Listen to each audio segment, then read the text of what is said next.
Star Wars Backlash, actress reveals self-loathing and shame after fan trolling and abuse. Star Wars actress Kelly Marie Tran has opened up about the spiral of self-loathing ignited by abusive trolls and the social media backlash after she starred in The Last Jedi.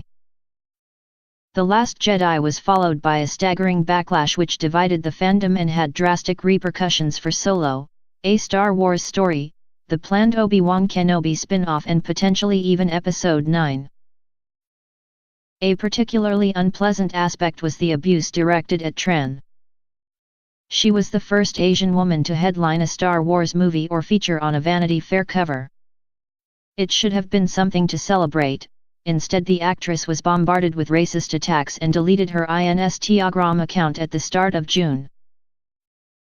Tran did not have a Twitter account, and so Instagram became the focal point for a vocal minority.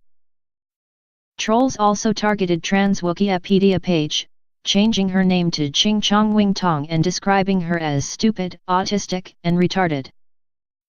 Daisy Ridley similarly deleted her Instagram account after aggrieved fans started harassing her, and John Boyega was also subjected to racist abuse from a minority outraged that the franchise had a black male lead. Tran released a statement to the New York Times describing her ordeal and vowing to stand up to her attackers. Tran wrote, "It wasn't their words, it's that I started to believe them. Their words seemed to confirm what growing up as a woman and a person of color already taught me, that I belonged in margins and spaces, valid only as a minor character in their lives and stories.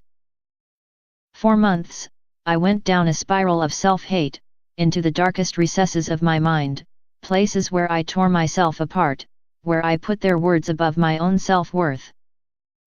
I had been brainwashed into believing that my existence was limited to the boundaries of another person's approval. I had been tricked into thinking that my body was not my own, that I was beautiful only if someone else believed it, regardless of my own opinion.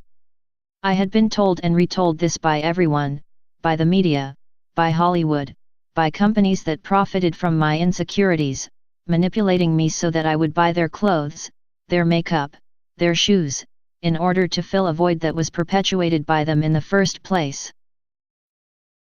I want to live in a world where children of color don't spend their entire adolescence wishing to be white. I want to live in a world where women are not subjected to scrutiny for their appearance, or their actions, or their general existence.